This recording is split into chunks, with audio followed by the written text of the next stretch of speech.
You just mentioned something. Let's tie in that because you mentioned something as we were getting ready to start this call. But there is somebody who is in a position of leadership now that was the oil minister and was dealing directly with Iran. That a lot of people would recognize him as a pain in the ass right now and a world leader. Well, I recognize him as indicted, but shout out to my old group who's holding the papers. But it sounds to me like you're referring to Nicolas Maduro, the current president of Venezuela. And who would have thought Venezuela, an oil-rich country, is antagonistic towards the United States, would be involved in anything like this? Well, I think more ironically, it all brings us back to our initial conversation on prisoner releases, because our fine administration was kind enough to release Maduro's stepsons, known as the narco sobrinos, last year after only serving a couple years of their sentence on a major operation my group ran in Central America. They were trying to move 600 or 700 kilos up to Central America. We caught them in a sting, captured them in Haiti, flew them here, and we just decided to release them. So, how many years were they serving? And how many years they served too? How many should they have been serving? I served more than I think they served a ballpark of 5 out of many more than 5. I'd have to look up the actual sentence. I try not to wallow on it too much, to be honest with you. But yeah, I mean, look, getting back to Maduro, back in again, same time period, 2007. We later ended up with first-person human intelligence on a former Venezuelan high-level official, we'll just say, that in 2007. And we could talk about this because it's been open sourced. That the person himself, won't use his name or his title, but he'd given his own story before, and he was instructed that he be going over to some meetings I believe in Iran on oil business with Maduro, who at the time held, I don't know if it was actually oil. I don't think it was actually oil ministers. It was a weird title, maybe oil ambassador to the Middle East, but definitely involved in oil. And you have to understand, in Venezuela, PDVSA is the Venezuelan state oil company. It's, in my view, I've said this many times before, I've said it in court, it's the world's largest money laundering machine. That's the center of all corruption in Venezuela.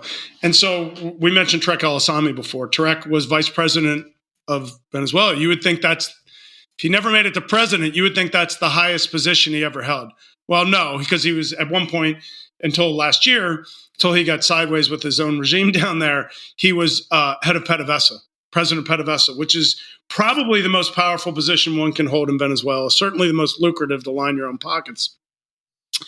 So going back to 2007, this friend, we'll call him, is heading overseas, and he's to meet Maduro in Damascus, Syria, for further travel onto the Middle East. And they meet.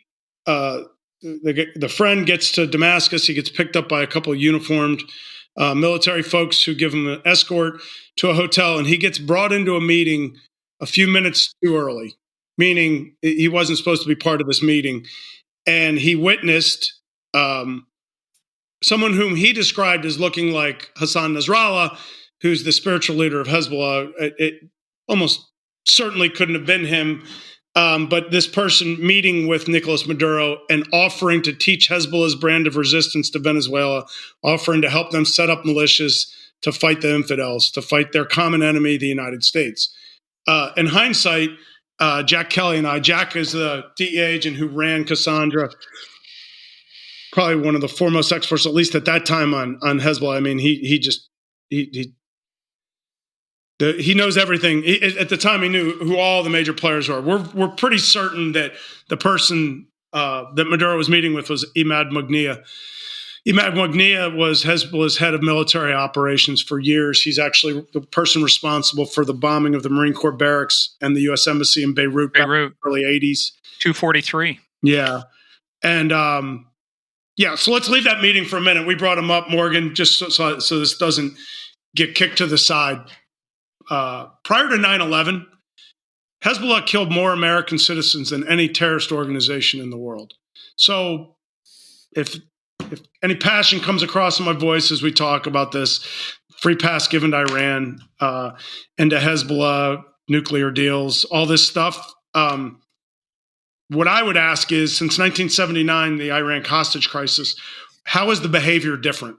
What has changed?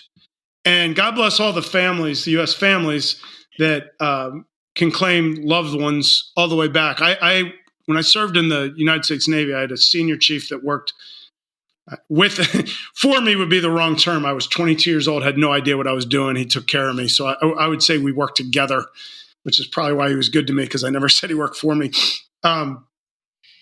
He was there. He was in the Marine Corps barracks carrying out bodies, missing limbs. And I mean, this is a rock of a man. He's a mountain. He's a big guy, old salt.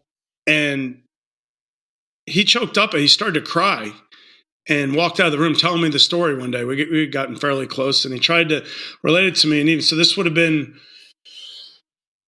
10 years later. This would have been there, somewhere in 93, 94. And he couldn't even talk about it even to that point, what he'd witnessed.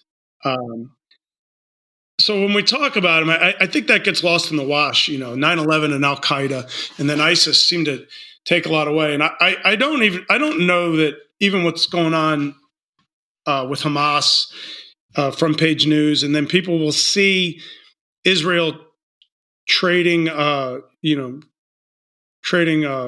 fire with Hezbollah on the northern border. And I'm not really certain people have a grasp of the enemy of the state that they've been for years and years and years. Well, and that's the whole thing. You've got Lebanon on the northern border. You've got Syria on the northern and the eastern border. You've got Hamas all over Gaza. Obviously, they built an entire infrastructure inside there. When you look at the number of Islamic countries in the Middle East and you look at Israel, it's a sea of green of all these other ones, and then one small, tiny country that has been defending itself against all the others. And then what you've got on the southern border at the crossing there, that thing, have you seen the wall between Egypt and Gaza? I would love to have that wall on our southern border. They don't even want these folks coming in, because you know why? Because they've outlawed the Muslim Brotherhood in Egypt, and they don't want anybody like Hamas, to your point, infiltrating Egyptian society again. And so this thing is just, like you say, this is nothing new. This has been playing out for thousands of years. It's just now the tactics have remained the same, but the tools now, we've got weapons, nukes. If Iran gets there, the stakes have changed. The tactics are the same, but the stakes have changed because of the tools that are available to them now. Well, and let's be fair. I mean, our servicemen, God bless every one of them, they're under fire overseas every day right now, and they're all Iranian proxies. There's Kataib Hezbollah that operates out of Iraq now.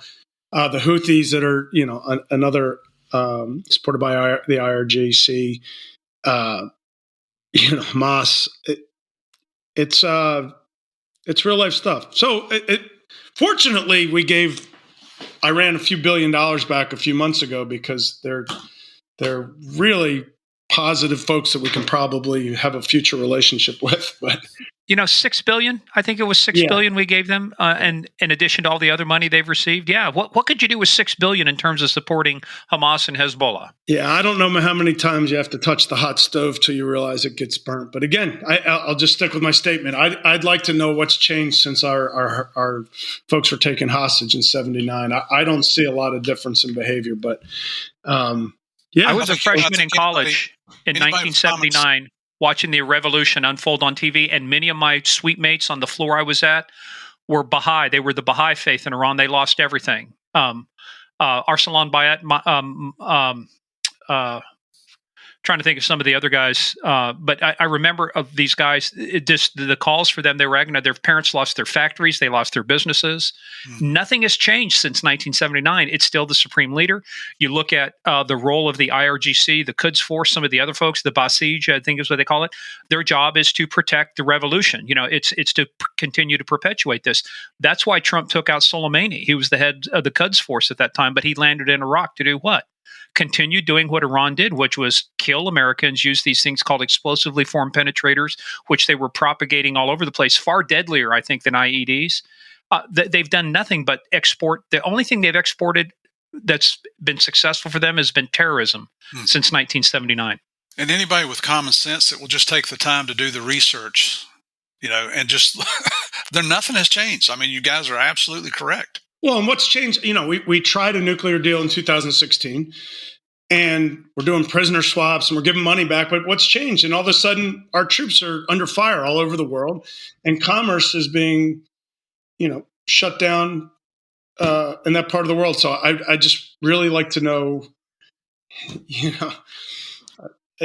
look, I guess we got digressed a little, but one thing I do feel like I should point out too, though, is just to be really clear, at least from my own view, I don't believe in having enemies forever. And that's not what I'm advocating here forever. And that's why I bring up the point, what has changed? I think you should always look for the way forward. But to do that, there has to be a change to mind and behavior.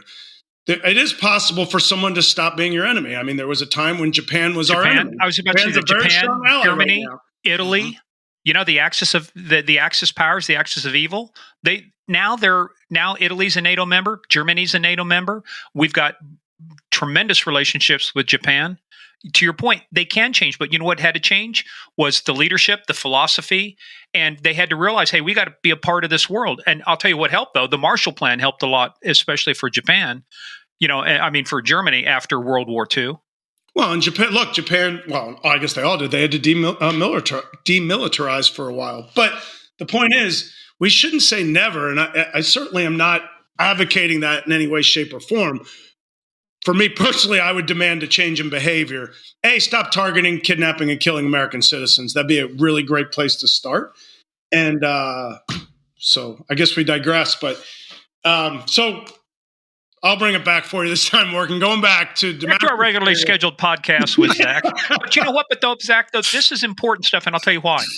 Because you cannot just look at an event and take that as a point in time and think you understand all about it without understanding the tremendous amount of historical context, and not just 20, 30, 40 years ago, but 2,000 years ago that goes into this. One of my favorite cartoons from Doonesbury was Duke, the guy from CIA, is talking to Ahmed, I think. He's in a dish dash and a neutral. He says, well, why do you hate this guy? He goes, because 2,000 years ago, his cousin killed my cousin.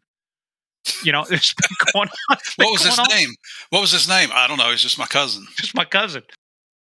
Yep. No, I've read before, like the two places they say will never, where that's the most intact is Israel, Jerusalem, and in the Balkans. They said it's just the family feuds, for lack of a better word, that just go back, the clan feuds that go back thousands of years, and to your point, but.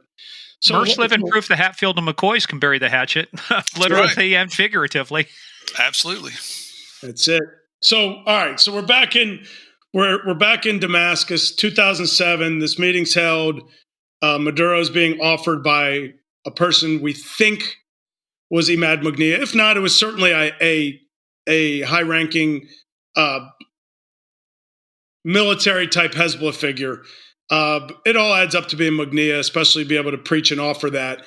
This would have been 2007, and in February 2008, Mughniyeh was assassinated in a joint operation. Again, open source reporting. I don't have some inside. That's why you're comfortable saying it. Joint operation between the CIA and the Mossad, which I think neither have taken complete credit for. But February 2008, I think Mughniyeh went to use it's either a car or a phone that took his head off, but February 2008, which ironically was just after a failed undercover operation as part of Cassandra. Interesting. But you know what? Again, tactics haven't changed. The tools have. Israel has been thought to have been taking out top Iranian scientists, especially in Tehran. That's part of the research for my book on the second one. To even things where even what they suspect was a remote-controlled rifle, or bomb and other stuff to take out a top nuclear scientist, the one that was basically the father of their nuke program. It's and this is very real consequence. There's a lot of people in the world I don't want to have nukes, like North Korea, but definitely somebody you don't want to have get nukes is Iran. Why? Because they will export it like they do everything else. Mm-hmm. Amen. Talk about letting the cat out of the bag. All right. Well, Oh. continue on, Zach. I mean, I know you're sitting here trying to. There's so many things we've thrown so many balls in the air. Let's take some of the balls out of the air here. Oh, it's going to be your job to make sense of it and put it out in a understandable podcast. So you have the heavy lift.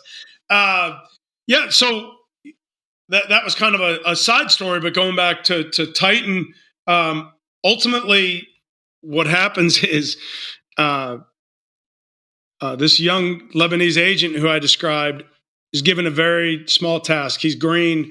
He's new. One misconception about DEA is we don't do a lot of really deep undercover.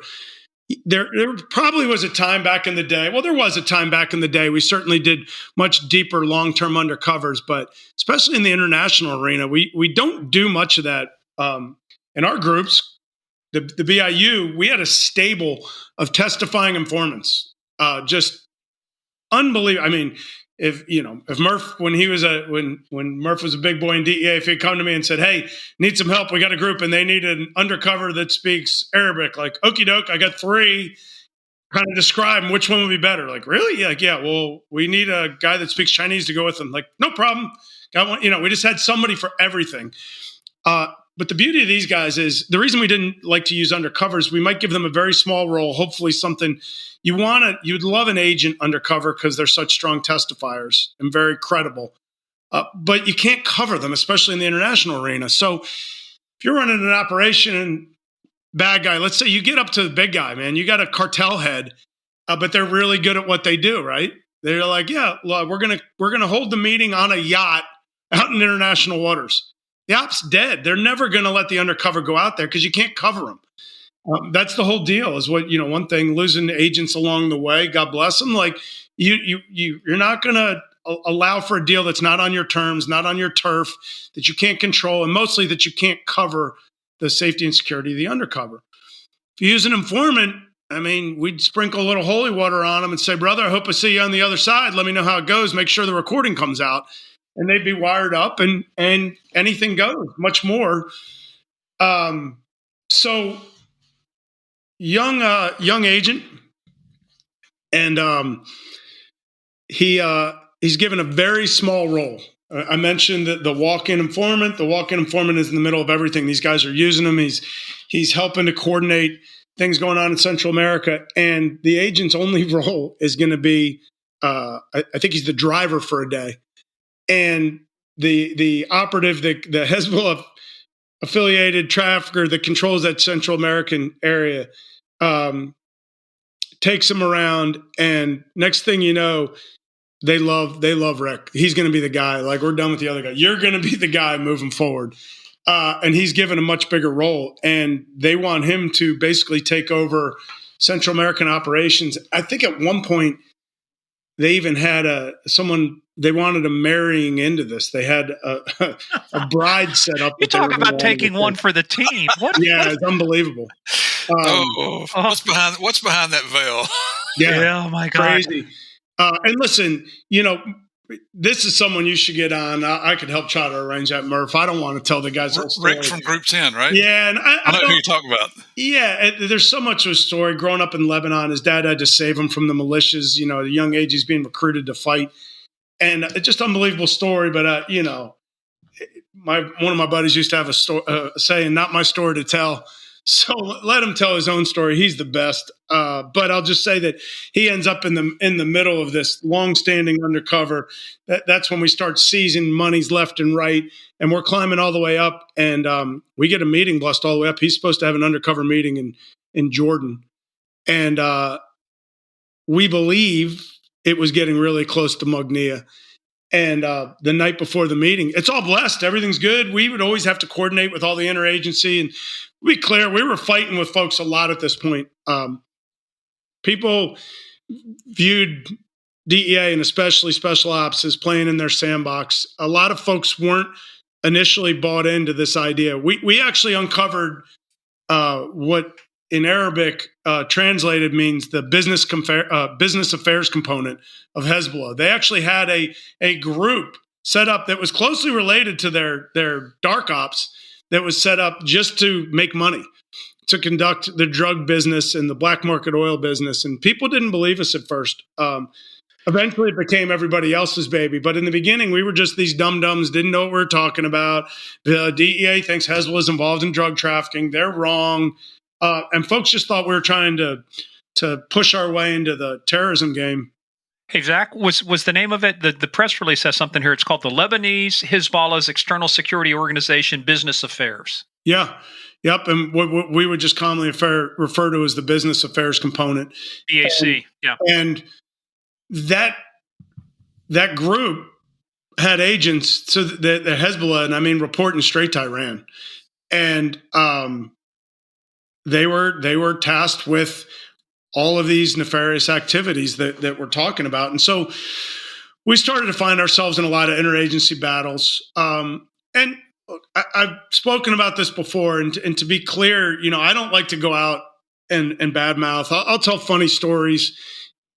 I've met, some individual agents that other agencies we didn't hit it off or see eye to eye. We weren't going to break bread together. But I don't doubt anyone's patriotism, anyone's goodwill, especially when it came, for example, to the CIA. We would just see the world differently. We had different goals. It didn't mean we weren't, both proud Americans doing what we thought was the best for our country. The problem is we would run our cases, and we ended up with, I believe, the best human intelligence in the world. We had a network, and we constantly had these other agencies coming and demanding access to our sources. And they didn't like it when the answer back was, tell you what, fellas, we'll do what you guys do. You give me 10 questions. I'd be happy to ask the source, and I'll come back and give you the answers. Like, that's the way they would treat us, right? And they didn't like turnabout was not fair play, apparently. So the problem is we would wind up in these quandaries where the other agencies, and mostly the intelligence agencies, would say, you can't do this. It's going to hurt our intelligence gathering. One of these guys you're targeting is an important asset for us. And we would say, well, your asset's killing a lot of people. So we think it's time for him to come off the playing field. And that would be a constant debate. And I do understand the idea that, that it could dry up an intelligence stream. I think it kind of goes to that argument we had about the AGEOs before.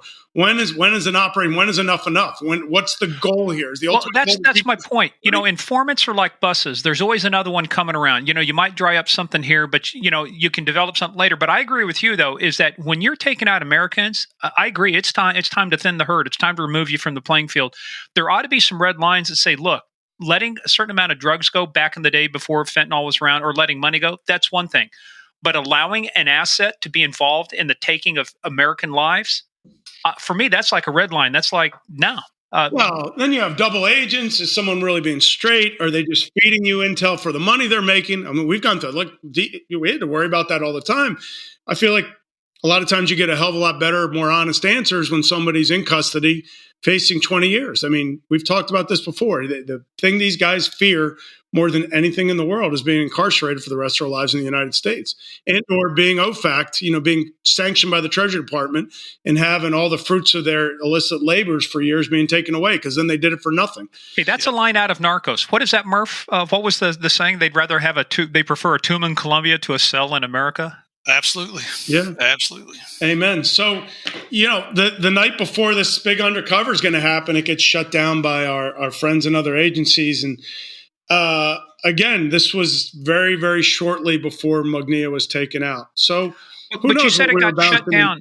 What happened to shut it down?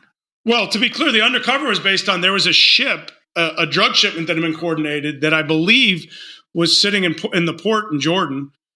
And ironically, after our meeting went to shit the next day, the ship disappeared. There ended up being the containers that were on board with the coke ended up being just left with some empty containers with a cover load of clothing in them. And was there a story? I can't tell you this is true. Supposedly a couple of gringos were seen walking on the port. And the rest is history. So you can put together that any way you want. I'll speak of it no more. A couple of gringos. Oh, okay. that piece of the case went to hell, but so much was learned there. And so, to be really clear, I wasn't I have the big picture now. Jack Kelly was running all of Cassandra. He was, the puppet master, putting all the pieces together. My group was based out of Latin America, and we had some really, really great cases going on that fit right into this picture. Hey, Zach, real quick question about that. Just from an operational standpoint, sure. When you've got operations, but then you've got a project on top of it, do you have a HMFIC in charge of the project that now has authority to call the shots on the operations, or is that still kind of like a distributed, leadership type of thing? You're going to get sick of me, Morgan, but there's no straight answers, brother. I kind of figured that. Every answer is a long answer. So I have to give you like a little bit of taste for how this works. DEA and FBI could not be more different. I believe the reason that DEA was really good in this arena, we're really good at drugs, and to the degree we touch into terrorism, really good because we're incredibly risk tolerant, we're incredibly nimble, and we're decentralized. We're probably decentralized to a fault. Murph and I could tell you war stories about, the special agent in charge of one huge office gets in a fight with a special agent in charge of another huge office. You need a decision to come out of this meeting, and all that comes out of the meeting is F you, and everyone goes their own way. And instead of having one huge, great case, we have two half-assed cases that never get to where they should. I mean, that's a fault DEA's always had.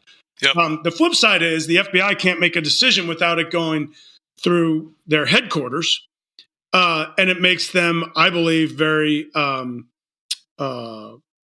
very heavy-footed and at times just ineffective because they can't move at that pace. I would go overseas to run an op. And I've given this example before. I had a great boss, Lou Milione, and I'd be over with a team running a group. And if our op goes bad, it's going to be an international incident. Massive problem for the State Department. Huge problem with international relations with whatever country we're operating in. And sometimes they're really dicey. And I would talk to the boss. I'd talk to Lou. And I'd say, look, we've got some problems over here. Here's what's going on. This is really touchy. And all Lou would say back is like, let me ask you a question. You got it? And I'd say, I got it. I just want you to know we're up against. It wasn't my question. You got it. And I'd say, yeah, I got it. And he'd say, go forth and do great things. And that was it. That was our, and people can fault that if they want, but I think our track record spoke for itself. We didn't go into this. It was thoughtful. We had planned out every contingency, and we had faith in ourselves to do it the right way and to walk away if we had to. We're very good at walking away when the odds just weren't what they should be. So that was a long answer to your question, but was there one guy in control? We had a lot of autonomy to run the case, but DEA Special Operations had incredible sway in the agency, but it wasn't so much somebody saying this is what you'll do. It was more like being guilted into doing the right thing. And just to give you guys credit, Lou is not just arbitrarily saying, yeah, go do what you got to do.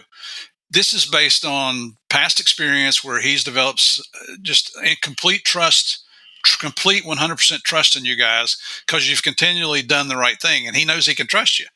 And he's there to back you up when it happens. But I love what you're saying about it, SOD, because that was one of the central objectives of SOD was to bring not only DEA groups but other agencies together to kind of, how many times do we have, you're trying to figure out where this case is going to go. What's the biggest benefit to the American taxpayer if we take this case down in a certain way? And you've been in meetings, I've been in meetings in SOD in the training room there where you'd have 60 people sitting in there from multiple agencies to include prosecutors. And it's almost come to fist fights in there. But every meeting that I went into, and some of them I'm just an observer. I was Derek's executive assistant toward the end, and you're just there to kind of monitor things. But every one of those meetings, we came out with a plan. Did it make everybody happy? No.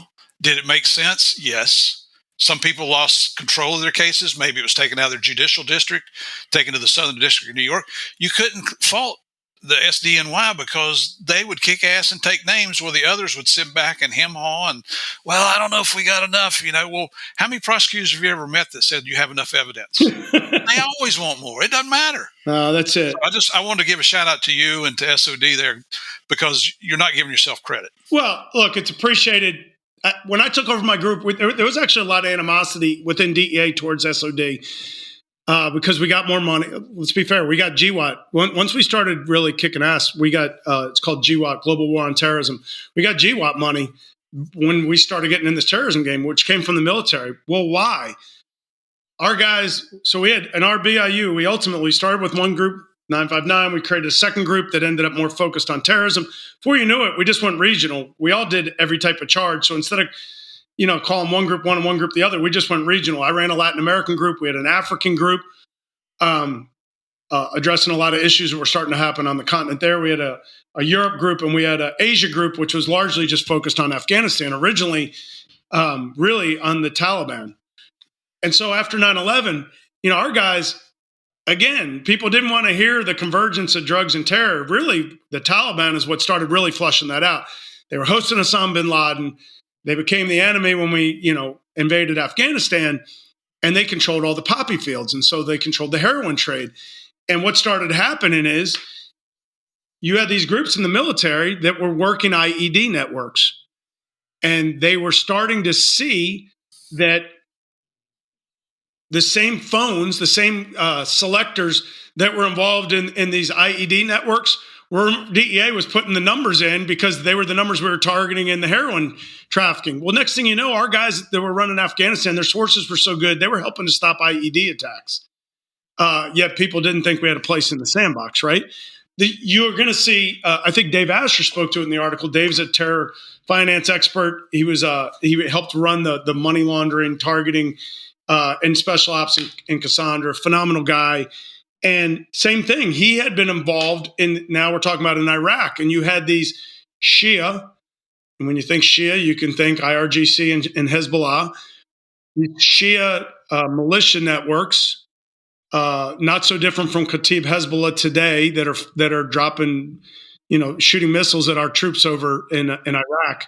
Well, they were blowing anything and everything up in Iraq, and the Sunnis and the Shias are fighting each other with the Americans in the middle in Iraq. Same exact thing was happening. You had these IED networks in Iraq that were being targeted, and some of the same numbers you'd extrapolate out their contacts, and they were hitting the same numbers in Colombia. Ultimately, maybe 1 degree, 2 degree, 3 degrees off that we were targeting in our drug trafficking networks down that were running into Cassandra. And so the exact same thing happened. And so we started to coordinate all that through special ops. And so there could be animosity towards us at times, but we did try to do the right thing, Murph, and we'd lend out some of our sources. We'd try to help other folks. We wouldn't, we brought on guys in other groups that maybe they walked into something huge, and we were a little more equipped to see it through, or had a better budget or better relationships with the prosecutors, or we had the sources you would need to put in undercover to build the case out. And we would bring them on as our partners rather than just try to take the case. Right. Every agency is not like that. What you were describing, Zach, it almost reminds me of World War II, the difference between how the U.S. Army, the Americans operated, and the German Army. German, very hierarchical. If you wanted to slow the Germans down, you took out their officer because they would slow down. But on the Americans, if you took out an officer, they'd look at some sergeant and go, "You're the new XO, right. Let's get moving." Yeah, next man up, right? Next man up. Yep. Well, let's talk about next man up. So now funnel this all in. So we've set a lot of the stage. So I know now, does Project Cassandra, does it get its roots? Does it start in 2015, or does it start before that and is just formalized in 2015? Oh, no, it starts long before that. I couldn't tell you exactly when when Cassandra was actually given birth, but I mean, I take it back to Titan in 2007, 2008.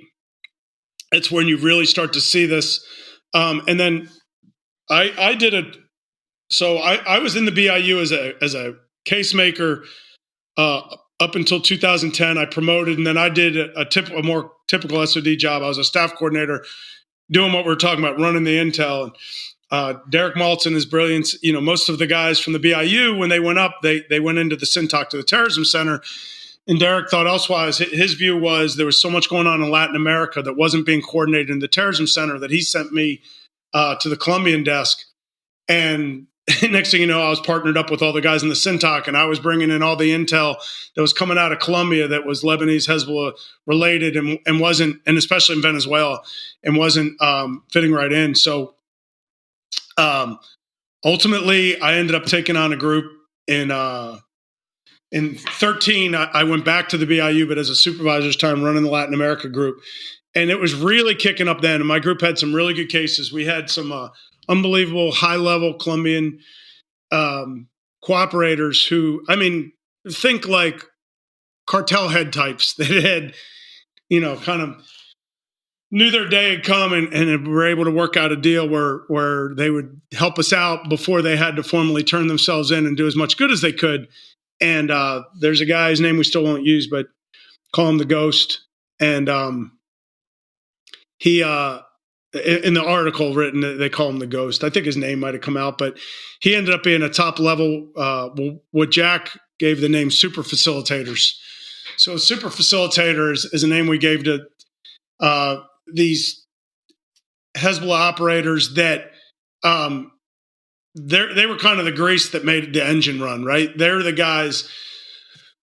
Again, I told you there's no easy answers, Morgan. So my group, when I ran a group, our theory was everybody was going after the cartel heads, right? You take Pablo Escobar. Everybody in the world was trying to do Pablo. We didn't think it was a good. We didn't think we were being good stewards of the investment DEA put in us by just trying to do the same guys that everybody else was all over.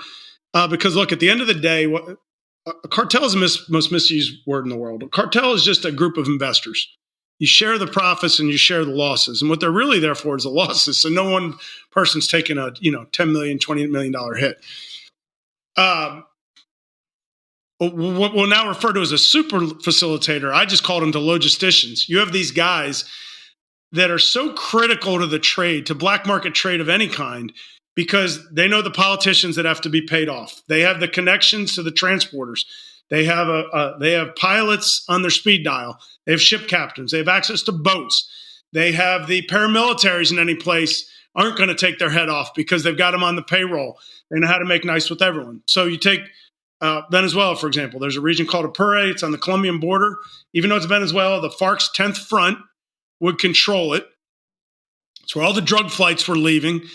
For all over Central America. It's where a lot of these Hezbollah operations originally, where the drugs were originally coming out of. You had to have the Venezuelan radars turned off. You had to have Venezuelan officials on the payroll that would allow you to operate there. And there's only a handful of people that had access to all those different people whose blessing was needed or support was needed to make an operation run. Well, that's what these super facilitators were. So we had these sources and, they gave us a picture. It's like, I have no idea who this guy in Colombia, and it's not in Colombia and Venezuela. Every Middle Eastern drug trafficker was El Turco. That's what they called them all. With the exception of after 9/11, they also started calling them Taliban. So if they were going to describe to you a Middle Eastern drug trafficker is operating there, say, well, what was his name? El Turco. Okay. The Turk. That's great. What was his real name? I only knew him as El Turco. Or El Taliban. They gave us a picture. It's like there's this really, guy with a lot of connections, El Turco. I met him in Venezuela. He's brokering thousands of kilos, and he wanted to move. And I gave Jack Kelly the picture. He said, hey, this guy, they say he's a player. And Jack's face goes blank. He says, where the F did you get this? I said, I just told you that we got these sources. He's like, do you know whose picture they just gave you? Do you know who they've been meeting with? I said, El Turco. Dum-dum. Let me tell you who El Turco really is. And he ends up being this guy that they talked about called the Ghost.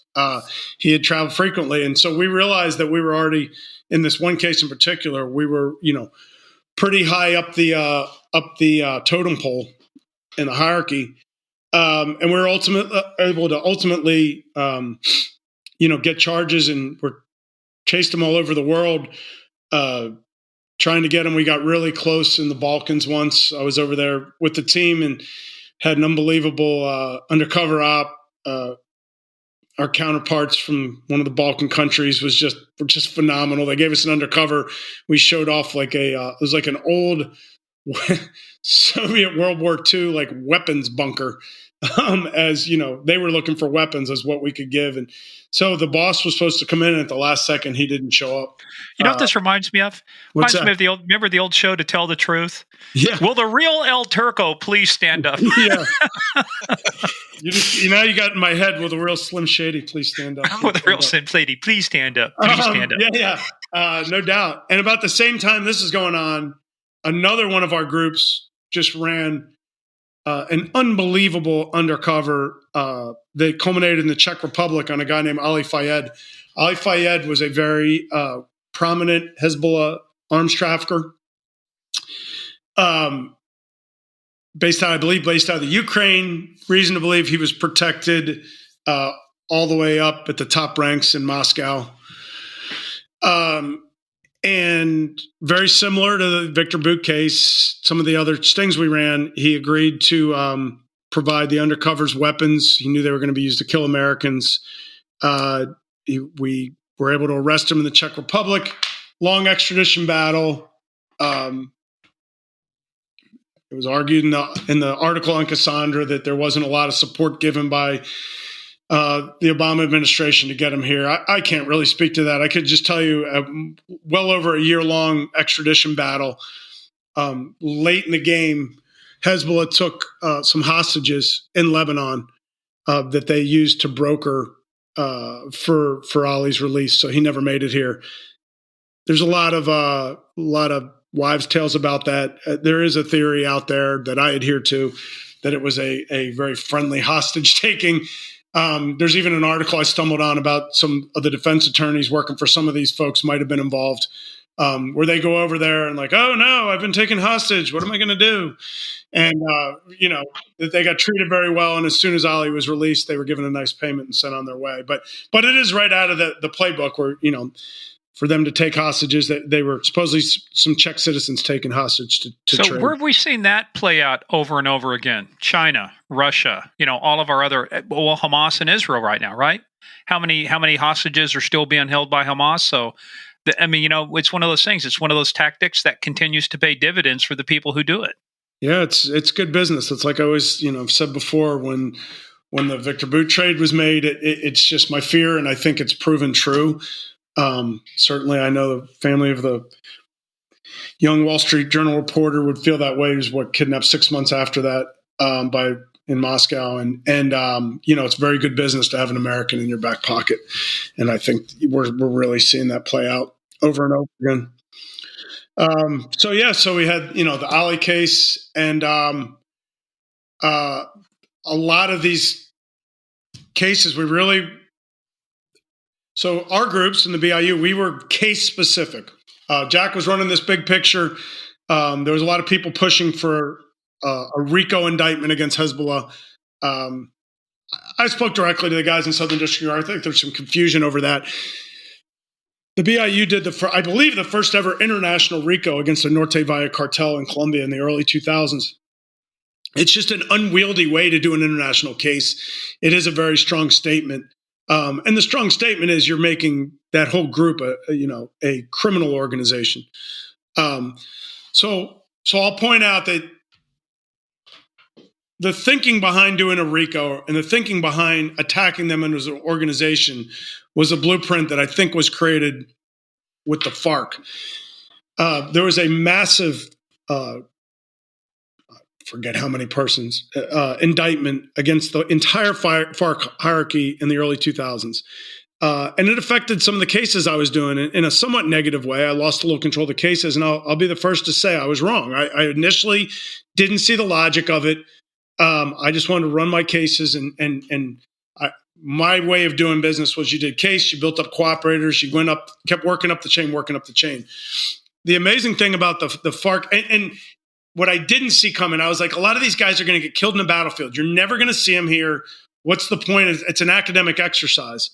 And the reason I say I was wrong is what I didn't see coming is what it completely did. The FARC is not so different than Hezbollah. It was a terrorist organization that had an absolute political component. They did play politics in Colombia the same way Hezbollah is an incredible political force in Lebanon. But they had a military wing, and they were fighting a war, and they committed terrorist acts, and they committed terrorist acts against United States citizens.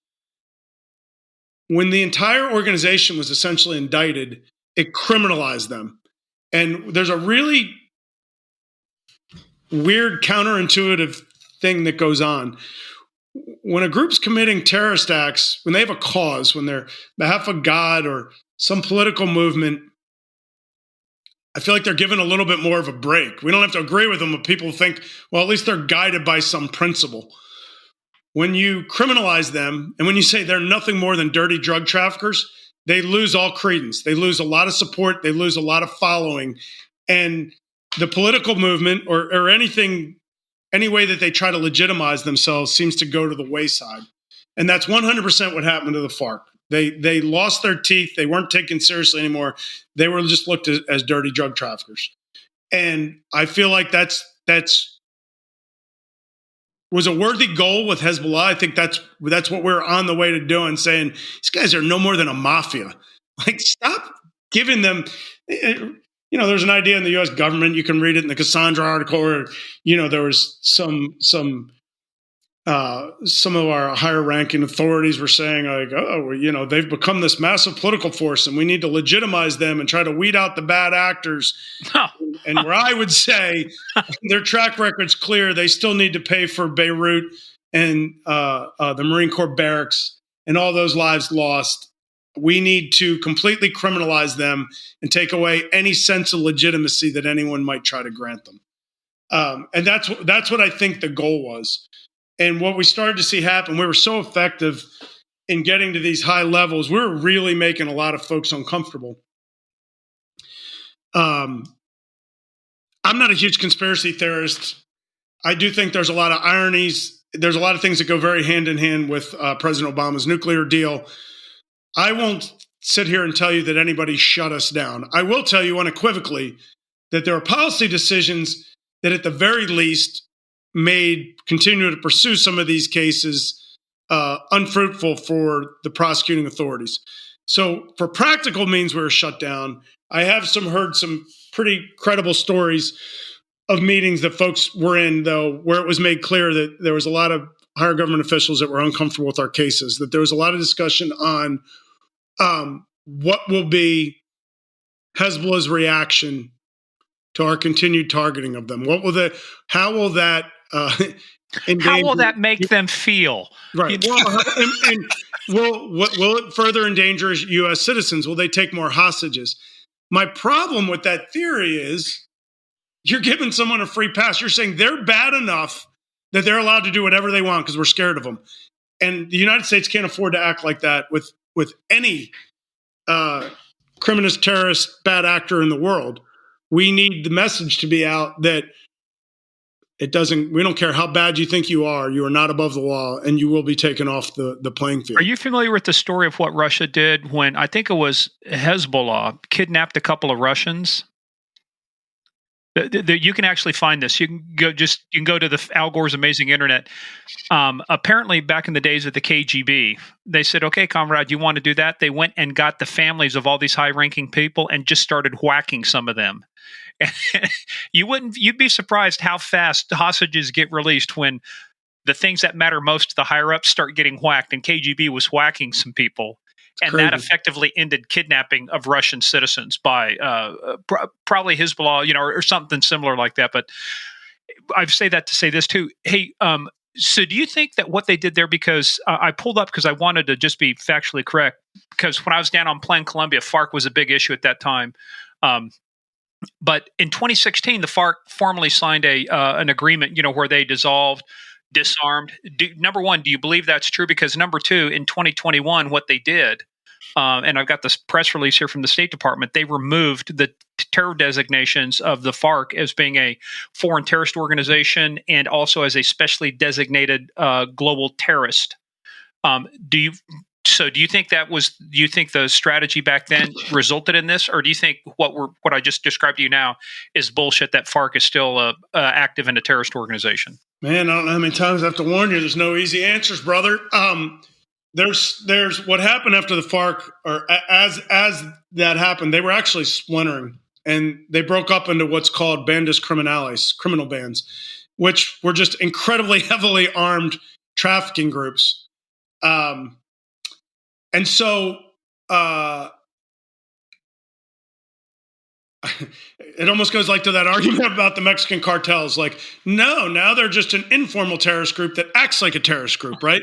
So I don't believe that. But to be incredibly clear, the FARC for years and years and years has had the support of the Venezuelan government, overt support. I mean, going back to Chavez, they had a FARC representative, was based in Caracas. And years of hard work by Venezuela finally produced fruit in the last Colombian election, and a leftist, for the first time in decades, a leftist leader, Petro, was elected president of Colombia. So it actually concerns me, because I don't think it's irony that the FARC's given a free pass in some ways. A lot of the same things are going on. And then for the first time, Petro, to be clear, had been a member of the FARC. So, I don't buy into it. The alliance with the Venezuelan government is incredibly strong. The Venezuelans' alliance with Russia and Iran is real. And I think there's a lot, it pains me to see the overtures we're making to the Venezuelan government now. A lot of it, I know, they want to see the oil spigots turn back on. Everybody loves that. I sure do when I go in my car and fill it up with gas. But I would give you the same argument that we gave before related to Iran. What's changed since 1979? What has changed with the Venezuelan administration? We're almost waving our hands up. We're saying, hey, the sanctions aren't working because China, Russia, and Iran are doing too much behind our backs to evade the sanctions. So I'm just not a defeatist. I think you keep finding better policies, and I'd like to see some regime change and some actions change. Hey, I pulled up the story real quick. This was actually the KGB adopted novel, brutal, and apparently effective methods of dealing with terrorists who attack Soviet interests in the Middle East. This actually happened. Jerusalem Post reported on this. 1986, they secured the release of 3 kidnapped Soviet diplomats in Beirut who were kidnapped by Lebanese Shia Muslim leader. They castrated a relative of him, sending him the severed organs and then shooting the relative in the head. So they quickly secured the release of 3 Soviet diplomats. One was released. So what I'm saying is that sometimes, again, the way you negotiate is you got to negotiate in a language they understand, which is exactly what KGB did. And the pattern it set was no more Russians were kidnapped anywhere throughout the Middle East after that. It's crazy. I think one of the biggest problems we have is we like to isolate all these different things going on in the world. You have the Soviet, the Russian Ukrainian war. And now that's kind of been kicked to the side a little because of Gaza and the problem with Hamas. And you have Iranian weapons being imported into Ukraine to help the Russians try to defeat the Ukrainians. You have Iran's support of all the proxies that are now dropping bombs on the U.S. and Iraq and elsewhere. Like, it's all interrelated. Venezuela's right in the middle of all that. There's a story a couple of years ago. Our sanctions work. Maduro supposedly was on his way out the door. I mean, I'm sure it's an exaggeration, but the way the story goes, he was on the tarmac and got a call from Putin and said, "Don't leave. I got your back." Russia has missile silos in Venezuela. None of this goes. There were recently military exercises held in Venezuela, joint military exercises between, I think, Chinese, Russians, and Iranians. Like, none of this is in a vacuum. And it seems that we can't multitask in our country anymore. We just look at all these as individual events and don't have any type of a more global strategy. That's so dangerous with those blinders on, where you're just everybody wants to put it in a specific little box when what you're saying is exactly correct. Yeah. Look, I guess kind of wrapping up the Cassandra thing, because I think we hit a good point to bring it home. There's so much depth to all these stories. It's like we're barely even touching on them. And I feel like we're just going tangent by tangent. But I told you I'm not a huge conspiracy theorist, but we did get shut down. Whether intentionally, as a side result, a little bit of both. The reality is, at one point, my groups running operations were continuing to target Hezbollah. And I got told by the Southern District of New York, you can no longer use Hezbollah as the terrorist organization in a narco-terrorism charge. So basically, I described the statute. If you're trafficking anywhere in the world and giving financial support to a terrorist organization, then you could be charged. Well, that terrorist organization on paper could not be Hezbollah anymore. And so what I didn't get is they're still State Department listed. They're a terrorist organization. Now, the beauty of the Southern District of New York is they do whatever they want in large part. That was always their reputation. Their nickname is the Sovereign District of New York. And, Attorney General would say, you can't do this or that. Say, yeah, we can. And, but there's some exceptions. There's certain charges. Terrorism charges have to be approved in Main Justice by the terrorism section. RICO indictments have to be, have to be approved in Main Justice. Well, the narco-terrorism charge, that was a drug charge. Section 21 of the United States Code are the drug laws. It's 21 USC 960A. But along the way, the Bureau, trying to get us kicked out of their sandbox, being very threatened by us, pushed and pushed, and they had it started to be considered as a terrorism charge, so that it had to be approved in Main Justice. That gave them sway to go. So next thing you know, the terrorism section of Main Justice is rejecting some of our cases down there and refusing to allow them to be charged. And we know there was a lot of actors that didn't want us in the sandbox that were weighing in behind the scenes and helping to make that happen. And we could no longer use Hezbollah. So you could see practically, they were given a free pass. And but look, in hindsight, it clearly all worked. Iran's not a threat anymore. There's kumbaya in the world. Our troops are so much better planning my next vacation, over in Tehran, where I grew up at, believe it or not, for 3 years. Yeah. I was going to ask you what was the outcome, but you just explained it right there with that one sentence. And there's peace in the Middle East, and it's safe to travel everywhere. I mean, it's just I'm shocked you feel this way, Zach. I mean, we need to get you some deprogramming and some help. Clearly, I'm in need of help, Morgan. That's why I came on today. This is my cry for help. This is the NPR Hour of Power. We're going to talk with Zach today and work through his issues, because Zach has many issues. He does. Yeah. Look, I guess my closing thought, there's a lot of other places I could go. We get so sidetracked, but, one of the fascinating things that we found in trying to go after the Hezbollah money laundering networks is they were using the exact same money laundering networks as Dawood Ibrahim's people. Dawood Ibrahim is one of the most notorious criminals in the world. He's public enemy number one in India. Depending on what reports you believe, he used to run back around with Osama back in the day, but he's responsible on some levels for the Mumbai attacks for a couple of years ago. That was Lashkar-e-Taiba. Yeah. Another terrorist organization. Well, but who's Lakshar supported by? Lakshar is supported and protected by the Pakistani ISI. Which the ISI created the Taliban. And the Pakistani ISI has been supporting and hosting Dawood as a fugitive from India in Pakistan, and I think in Karachi, for years and years and years. We did some unbelievable cases in Dawood's network, and the ties back to Hezbollah were just remarkable. They used the same money laundering networks. We targeted a guy out of Suriname who got us directly into Dawood's network.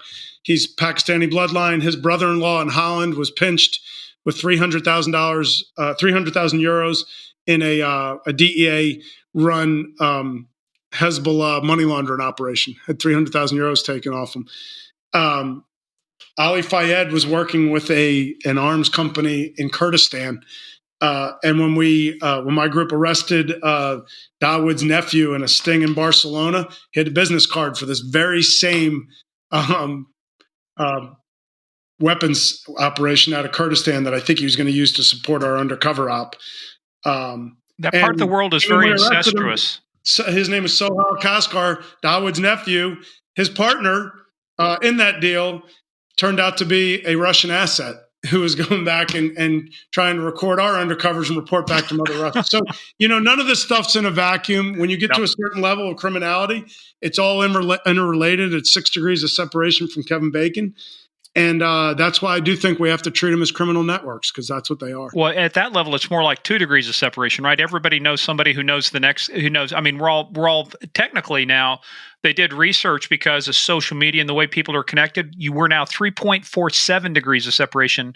You're only 3.47 degrees of separation from shaking Vladimir Putin's hand. That's all it's going to take. Yeah, I tied, I think, every case I worked into this one talk, right? we have no need to have you back on again, Zach. That's it. Okay, you're done.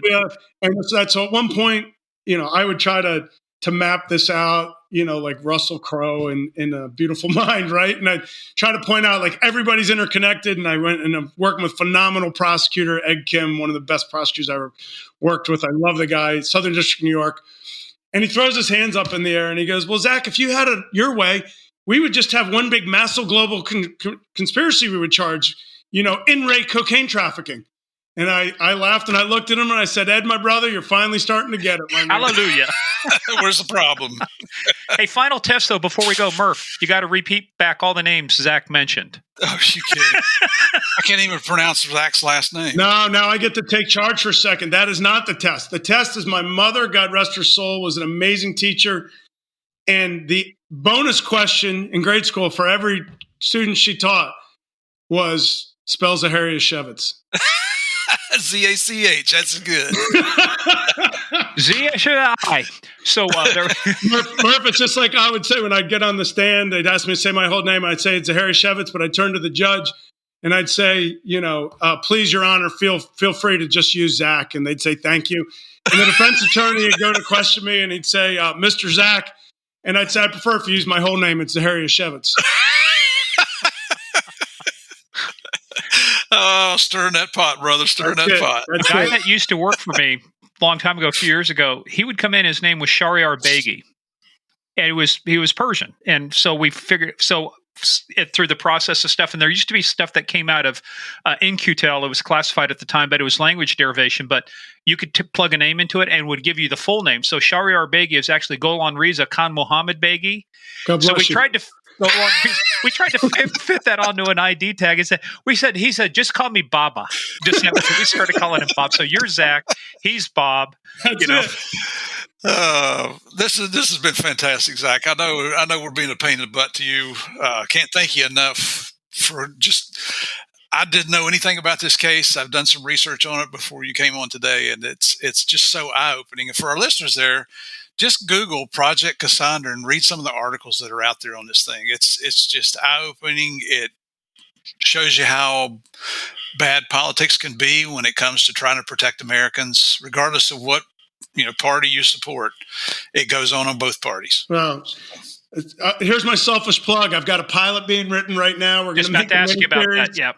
It'll be out there at some point, and hopefully, I have an audience waiting to give it some steam. So.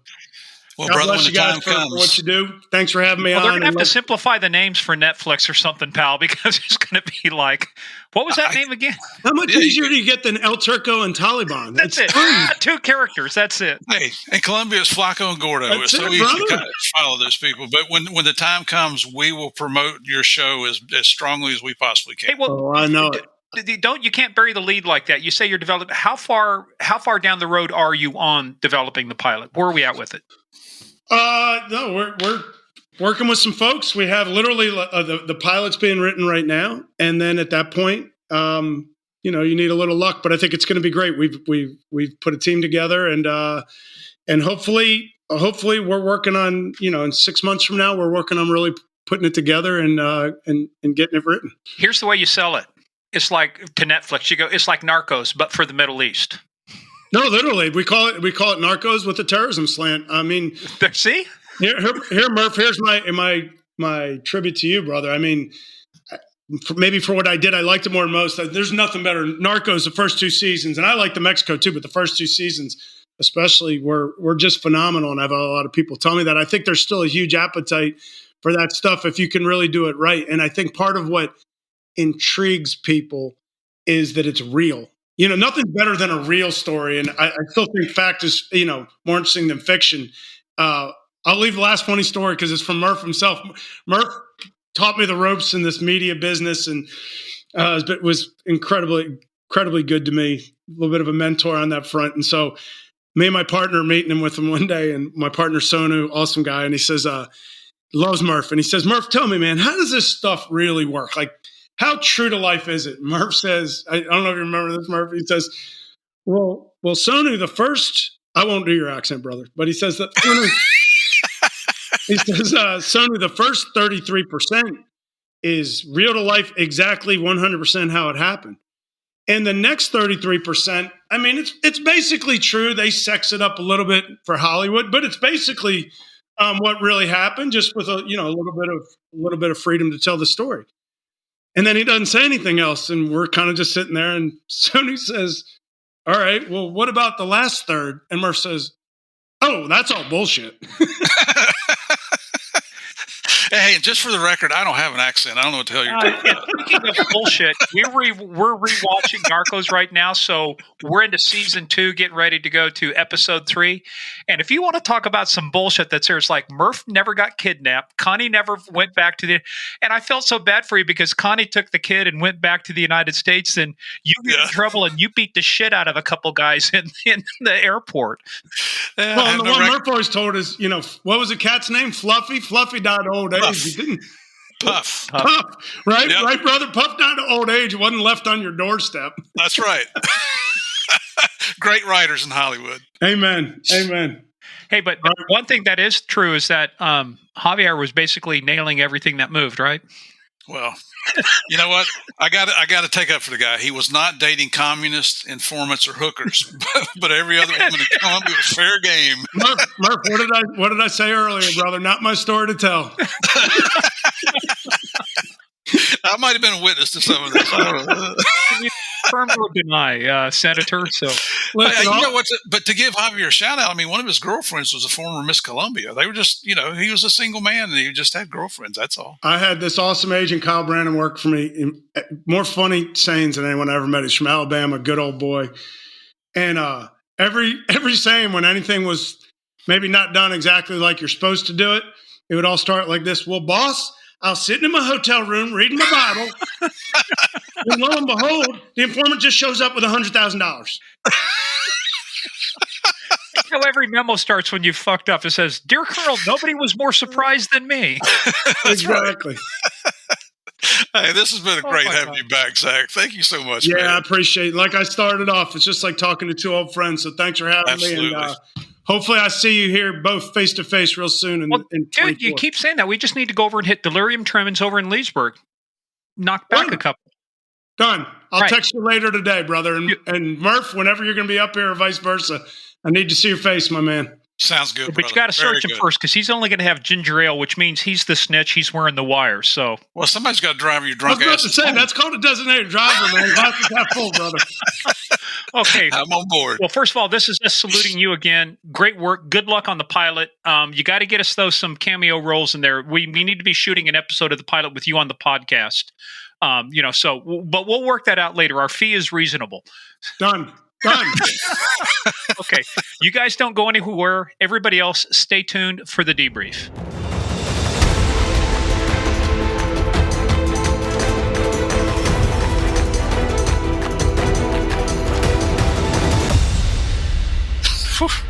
Yeah, Murph was just saying, if I drank, can you imagine how bad this was going to be? It's kind of like just even trying to do the introduction and get all these names right, But, man, again, I love this kind of stuff because it shows you the creativity, right?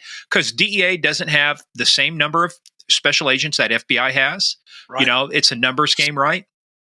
So when you've got fewer numbers, you've got to think differently. You have to act smarter about what you do, and you have to get really creative. How can we get to the same person, with less resources, less time? So I thought this whole thing with what they did with Mossad, going after terrorism financing, and going after between Hizballah, between Hamas, Palestinian Islamic Jihad, Fatah, you've got all of these terrorist groups that are getting money. Mm-hmm. That's the oil, the grease that runs the terrorist engines. Is you got to have money to do this. So, hats off, and salute to you guys for disrupting that. That's what I love about this. The fact that I've said it before. DEA is horrible at marketing itself. that has this stigma that you can't talk about anything in DEA, that it's got to remain secret. But that's why I like bringing these interviews on here, because it shows you the reach that DEA has. It has the largest federal law enforcement footprint outside the United States of any federal U.S. law enforcement agency, including the Bureau. I mean, it used to be that the Bureau only put 2 agents in different countries around the world, but not nearly as many countries as DEA has. And it's not a competition. I'm not saying anything bad about the Bureau here. I'm bragging on DEA, the ability to not say no to an investigation. They'll take on a challenge. If it doesn't go well, you take one on the chin, but you don't not take the challenge because you're afraid of failing. That's what other agencies do, right? And DEA over and over and over again delivers, shocks people all the way up to the White House at the capability. So all you folks, Zach, and everybody that worked on this case, so proud of what you did. And don't forget, folks, Zach and his team, they went after the Lord of War, Yuri Orlov. Oh no, that was the movie. They went after the real Lord of War, Victor Boot, and they got him where many others have tried, including the Bureau, including the MI6, and the other folks. They could not get him, and who got him? Zach and his crew, Operation Relentless. So again, hats off and a salute to you guys. So anyway, we hope you guys enjoyed that podcast. If you did, head on over to Apple, Spotify, hit those 5 stars, and with Spotify, you can leave comments. So leave us some comments. Let us know what you want. Also, head on over to gameofcrimespodcast.com. That's our website where we've got pictures and books and all of that good stuff there. Follow us on that thing they call social media at Game of Crimes on Twitter, Game of Crimes Podcast on Facebook and the Instagram. Make sure you go to Facebook and type in Game of Crimes Fans. Our favorite Mafia Queen, Sandy Salvato, rules with the Iron Fist and the Velvet Glove. And as we said, this is where we get ideas for everything from Patreon to our guests on this show come from a lot from you guys inside that group. So this is us thanking you. But hey, look, where you got to be, Murph. And I know you're there because we just recorded an episode. Patreon.com/Game of Crimes. Yep. Here, our latest one. You can't make this shit up. Case of the month coming up. We've got 911. What's your emergency? We've got our Q&A, our Narcometer review. And then for you folks at our highest level, our Guardians of the Realm. Our Warden of the Throne. So we go, Evil is Coming, Guardians of the Realm, and then Warden of the Throne. Those folks at Warden of the Throne will do some exclusive stuff just for you, messages and our thoughts that we don't give anywhere else other than you folks. So come on over and find out what all the hubbub's about, bub. Absolutely. And there's, even on Patreon, we'll talk about additional information about some of our guests. We'll give you insights as to who's coming along. We don't do that on the regular podcast because we want it to be a surprise, but because you support us on Patreon, we're going to give you a lot more information over there. So come and try us out over there. If you don't like it, well, that's okay. We can have differences of opinion, but just give us a shot and see what you think. Give us a shot. Give us a try. Just once, and then you'll enjoy it. I'm telling you. It's my bad Christopher Walken impression. And it was very bad. Very bad. I preface, it wasn't as bad as Miami Vice, though, Murph. I'll never live that one down. Oh, that one is one for the ages. Well, hey, guys, and if you want to know what that references to, go over to Patreon, patreon.com/Game of Crimes. Well, hey, thus bringeth an end to one of our latest episodes. But again, we thank you guys for playing along with us and for being players in the biggest, baddest, most dangerous game of all, the Game of Crimes.